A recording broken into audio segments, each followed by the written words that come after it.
जनसंवाद न्यूज, सत्य आणि विश्वासाची बातमी। अंबरनाथमधील भटक्या विमुक्तांनी आक्रमक पवित्रा घेत मूलभूत सोयीसुविधा मिळाव्यात यासाठी अंबरनाथ पालिकेवर मोर्चा काढलाय। या मोर्चात मोठ्या संख्येने भटके विमुक्त सहभागी झाले होते। अंबरनाथ पश्चिमेकडील सर्कस ग्राउंडवर गेल्या काही वर्षांपासून 500हून अधिक भटके विमुक्त जमातीतील कुटुंब राहत आहेत। त्यासाठीच या मोर्चाचं आयोजन करण्यात आलं होतं। पारंपरिक वेशभूषेत भटके विमुक्त बांधव मोर्चात सहभागी झाले होते। यावेळी चाबकाचे आसूड ओढत तसंच तुंतुना आणि संबळ वाजवून आंदोलकांनी प्रशासनासमोर आपलं गाऱ्हाण मांडलं। या वस्तीत पायवाटा, गटार, पिण्याचं पाणी अशा मूलभूत सोयीसुविधा नगरपालिका प्रशासनाला पुरवाव्यात अशी मागणी यावेळी करण्यात आली।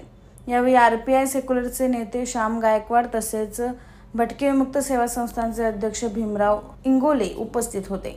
सगळे भटके विमुक्त समाजाचे लोक जे सर्कस मैदानामध्ये राहतात त्यांना पत्र्याचे शेड्स बांधून दिलेले आहेत नगरपालिकेने, परंतु त्यांना गटारं नाही आहेत, प्यायला पाणी नाही आहे, कुठलीही नागरिक सुविधा नाही आहे, शौचालय सुद्धा नाही आणि त्यांची अत्यंत विपन्न अवस्था आहे। त्यांचे हे जे सगळे हाल होत आहेत तर या त्यांच्या समस्यांची सोडवणूक व्हावी म्हणून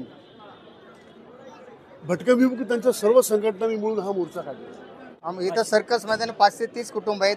आम्हाला पायवाटा, गटार, शौचालय, घरपट्टी, पाणी ही मिळायला पाहिजे।